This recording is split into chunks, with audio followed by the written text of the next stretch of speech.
Hi, I'm John Trumble with the Department of Entomology at the University of California at Riverside. This presentation covered a variety of different approaches. My chemist friends call it a dog's breath. They say it's got a little bit of everything in it. But basically what we looked at were a series of studies that we've conducted over the last couple of years. The first one was to look at a comparison between Platinum and Admire Pro. And what we found is that the current strategy that's been recommended for in-furrow plantings doesn't seem to be working as well as we think it should. It certainly doesn't provide as much material in the leaves as we get if we apply the material at the time of plant emergence. And so we're going to be doing some additional research in this area to find out how that works. We've also completed a series of studies looking at the resistance of compounds to psyllids, or psyllids to these compounds, and we're finding that we're not seeing much resistance in California. The work on Texas remains to be completed.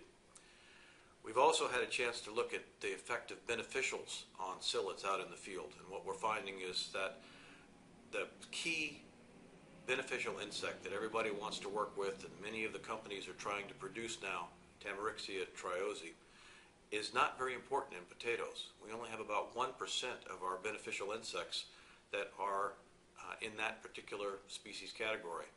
However, if you work with peppers, it's about 33%. And if you work with tomatoes, it's about 56% of the entire population of beneficials made up of that particular insect. Thus, we think that if you're in an area where they grow peppers or tomatoes, you may be able to get real benefit by even releasing these around the edges of your field, because if we have an area-wide approach, we can generally reduce the populations of the psyllids that are immigrating into the field and generally reduce the overall populations.